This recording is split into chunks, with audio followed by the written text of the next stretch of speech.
السلام علیکم۔ جس طرح کہ آپ نے اپنی پہلی ویڈیو میں فرمایا کہ بیوی جو ہے اپنے ہسبینڈ سے اپنی شرمگاہ کو بوس و کنار کروا سکتی ہے، اسے چسپا سکتی ہے، چٹوا سکتی ہے، ایون اس کے بزر کو بھی ہے اس کا ہسبینڈ۔ اب اگر ہسبینڈ چاہے کہ وہ اپنے نفس کو اپنی بیوی کے سے چسوائے، اس کو مجامت میں سے مزہ اسی سے آئے، تو کیا ایسا کرنے کی اجازت ہے؟ منی جو ہے وہ باہر ہی نکالنی ہے، منہ کے اندر نہیں۔ تو کیا ہسبینڈ اپنی خواہش کو پورا کرنے کے لیے بیوی کا رشتہ سے شوہر بھی اپنے صورت تناسل کو یا چسوا سکتا ہے یا اس سے لطف اندوز ہو سکتا ہے؟ نحمدہ ونصلی علی رسولہ الکریم، اما بعد۔ دوستو، بھائیوں اور بہنوں، اس طرح کے سوالات مختلف طریقوں سے میرے پاس بھیجے جا رہے ہیں اور میں ان کے جوابات دے چکا ہوں، اور بار بار آپ لوگوں کا اصرار اسی سوال کو کرنا اس بات کی دلیل ہے کہ شاید آپ کی دلچسپی اور یا آپ بار بار اسے کنفرم کرنا چاہتے ہیں، واللہ اعلم۔ بہرحال میں آپ کو شیخ النمیری اس سلسلے میں جو بیان فرما رہے ہیں وہ کیا ہے؟ ما عدا فلا إشكال يختلف باختلاف الأشخاص. دیکھیے، لا يأتي إنسان أو صلى الله عليه وآله وسلم كان يمص لسانها ولكن الحديث كان يمص لسانه وهو صائم، لكن الحديث ضعيف لا يصح. حدیث ضعیف کے بارے میں ایک حدیث پیش کی جا رہی ہے جس میں اللہ کے رسول صلی اللہ علیہ وسلم سے بوس و کنار کے بارے میں کچھ وارد ہوا ہے کہ آپ نے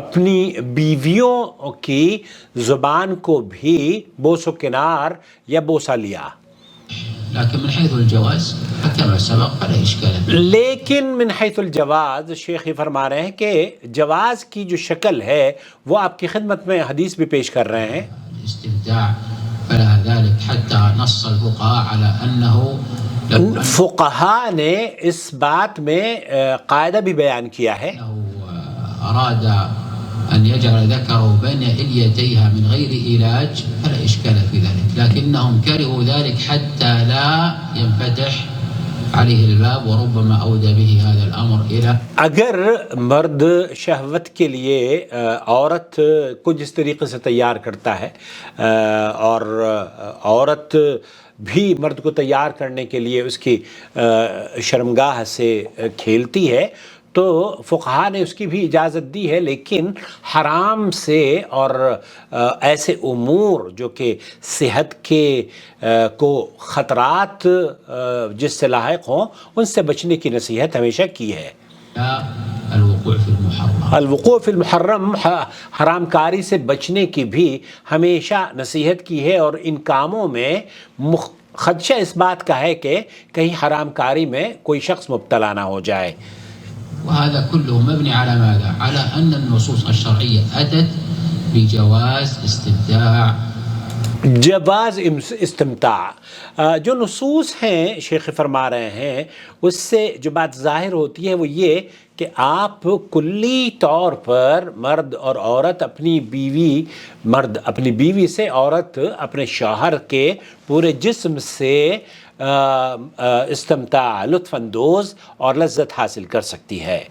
كل من الزوجين بصاحبه، ولذلك الحديث اس میں کوئی ممانعت نہیں ہے۔ جیسے اب بھائی نے پوچھا ہے کہ مرد عورت، حالانکہ میں نے اس میں ذکر کر دیا ہے کہ عورت ہو یا مرد ہو، وہ دونوں کے لیے حدیث صحیح جو اللہ کے رسول صلی اللہ علیہ وسلم کی پیش کر رہے ہیں جواز کے طور پر، صلی اللہ علیہ وآلہ وسلم قال اتق الدبر، اتق الدبر، دبر سے جو پچھلی شرمگاہ ہے اس سے تو بچنے کی آپ نے نصیحت فرمائی ہے،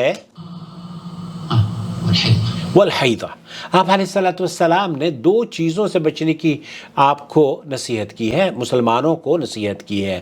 ایک تو یہ کہ پچھلی شرمگاہ میں آپ استمتاع یا اس میں جماع نہ کریں، ہم بستری اس شرمگاہ سے نہیں ہونی چاہیے، اور حیض میں بھی شرمگاہ سے ہم بستری کا اللہ کے رسول صلی اللہ علیہ وسلم نے منع فرمایا ہے۔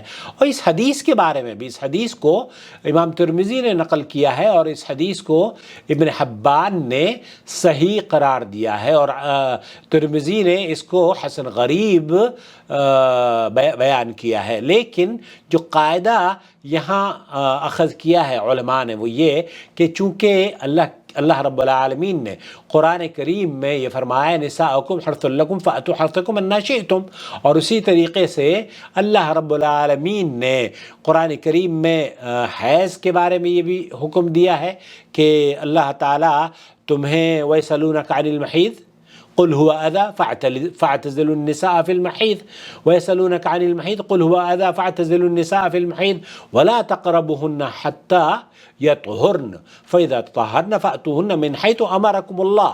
تو یہاں اس آیت کریمہ سے اس حدیث پر استدلال لیتے ہوئے اس موقف کو اہل سنت والجماعت کے علماء نے اختیار کیا ہے کہ آپ کے لیے عورت کا جسم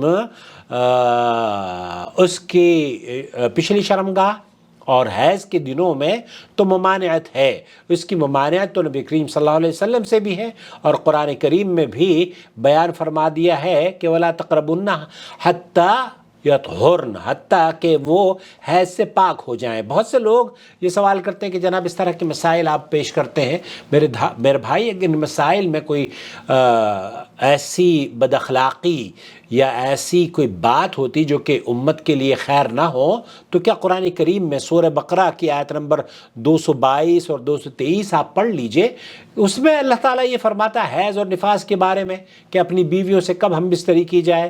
ہم بستری آپ کو اپنی بیوی سے منع کیا گیا ہے کہ آپ حیض میں نہ کریں، اور یہ قرآن منع کر رہا تھا۔ اگر ہم یہ کہتے ہیں کہ قرآن اس بات کو بیان کر رہا ہے تو پھر آپ کو میرے خیال سے اس پر کوئی اعتراض نہیں ہونا چاہیے۔ بہرحال جو بات آپ کہہ رہے ہیں وہ درست ہے اور ممنوع نہیں ہے۔